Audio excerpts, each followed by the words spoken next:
Hello and welcome to this week's video where we're going to be looking at yet another Spider-Man figure. One I've already gone over on this channel. I've already upgraded his hands, given him web shooters and modified his neck a little bit.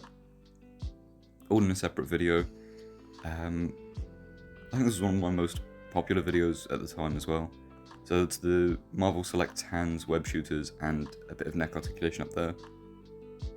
But in this video I'm going to be modifying the figure with stuff I've built from scratch. So here is Blender running on my very beat up laptop. This started off as just a triangle. I used the plastic deform tool to get the shape to it, and I used I think it was just the draw tool to add those web lines onto it. Very simple, just using the sculpting tools and nothing else really. Printing it on the Lego Mars 3 in some clear resin. You can see that here. And then I gave it a clear matte varnish from Montana Gold. That also has UV protection in it, so it reduces the chances of it yellowing. Very, very happy about that. And then attaching it is really simple, just a little bit of white tack. Although blue tack would probably work better here because of the blue on the figure. And that's it attached. It's very difficult to show on a white background. I should really have flipped my background so the black was at the top. But yeah, you can see they're not falling off, they're staying there, they're very lightweight, so that little bit of blue tack is enough to hold them. In fact, you could probably use less. These will be available on my Etsy, you can find them in the link in the description below. I have started my own Etsy now, I've got loads of stuff listed there. Unfortunately, I was kind of forced to start it because someone else is selling my stuff that they've bought from CG Trader, which isn't allowed. That's a breach of the custom license that CG Trader has.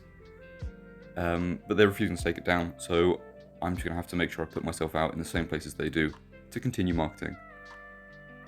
Anyway, that aside, here you can see the Waldos that I've been working on, basically this Spider-Man's iron spider legs. 90% of this was done in Tinkercad. The only bit that wasn't is the leg tip on the far right that I smoothed out in Blender. But for the most part that was all made in Tinkercad as well. Now, I wanted to do a little fast playback of me making the joints for this.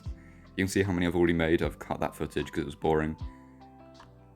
There's just this one clip of me getting very confused because there's two little dots next to my wire cutters there. And there's one more than there should be. You can see there's one left after I've assembled it all. And that just baffled me for some reason. To be fair, it was probably about 1 in the morning at the point of recording this. So I was just tired and confused, but I thought that was a funny clip to leave in. And then you can see the frustration on my face in this clip as well.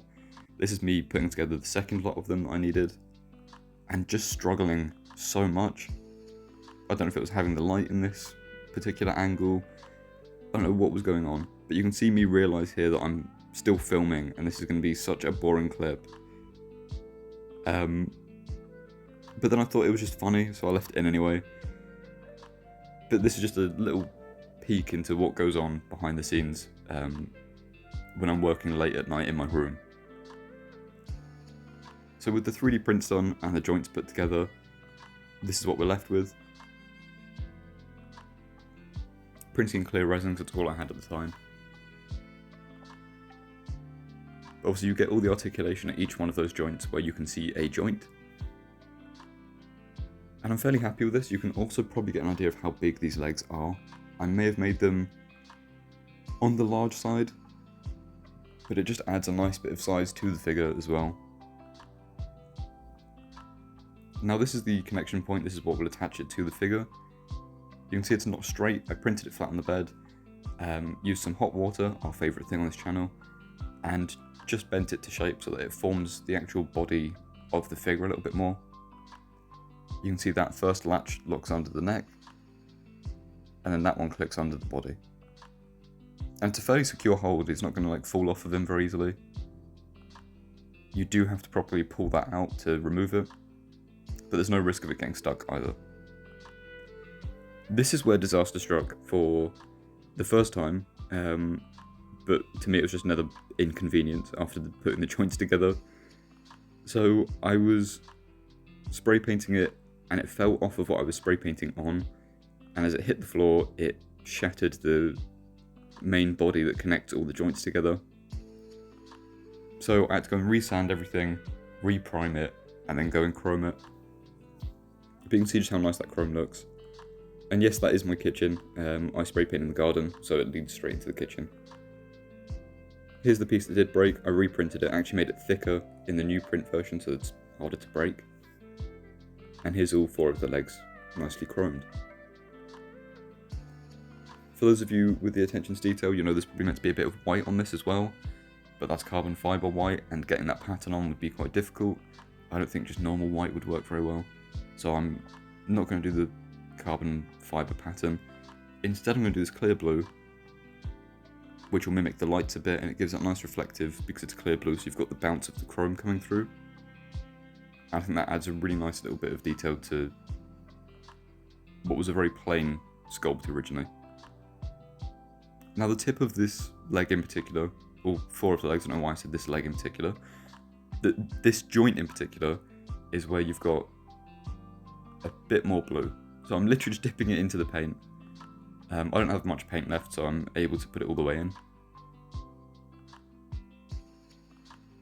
Just dabbing off the excess so I don't end up with a drip at the end. And that works quite well. It gives us a little bit of a gradient as well, which I quite like. And now this is how I had them drying. I forgot to set anything up to dry them on. So I literally just put them all wherever I could hang them. So my light, deodorant, super glue, anything that would work. But once it's all done, put it all together, very, very happy with how this came out. I think I'm definitely going to have to go and repaint this figure, so this might be next week's video or the week after. I'm going to have to repaint this, there's some resculpting that needs to be done on this figure, I think. At the very least, I will be repainting this.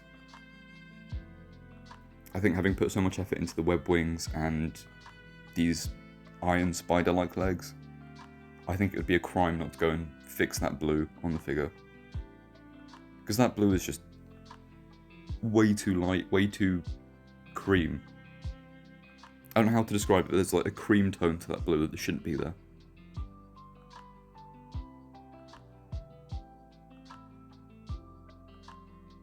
But yeah, you can see they do take up quite a bit of space. I will be trying to remodel these to sell on Etsy as well. I won't be using the joints because the joints are fragile, they did break. In fact, you can see some of them there where they're not holding the weight properly. The joints normally would be fine holding that weight, it's because when I dropped them they cracked, so you've not got quite enough tension on them to hold their shape. Very frustrating, but these things happen. So I'm going to go and remodel and add ball joints into the 3D print itself so that when they print, they just click together. You get more movement that way as well, you get omnidirectional movement with a ball joint. And I want to make sure they're still able to hold this pose, so I'll be making sure there's enough tension in the ball joints to hold the weight. But once that's done, they will be up on Etsy.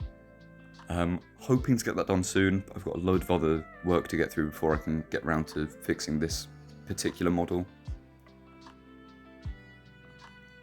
But yeah, you can see once you've got it in the right pose, it will hold its own weight. And then I found another way to hold its own weight, which I was fairly chuffed with. So you can have him on all 4 points holding his weight like this. And hopefully you can see he isn't touching the background yet. But anyway, this is another pose that can hold his own weight quite well, using just 2 of the legs. Don't know what happened to my voice there, but it just went. But yeah, you can see it holds its own weight on just 2 of the legs if you bend them like this as well. And I think this would be quite a nice pose if you were to get these extensions for your figure and you did somewhere to put them on the shelf. This might be a good option for you. But anyway, thank you guys so much for watching. These are actually some quite fun projects to make. I'll be doing more, I've got miles that I need to customize as well. So stick around, I'll have a load more customs coming soon.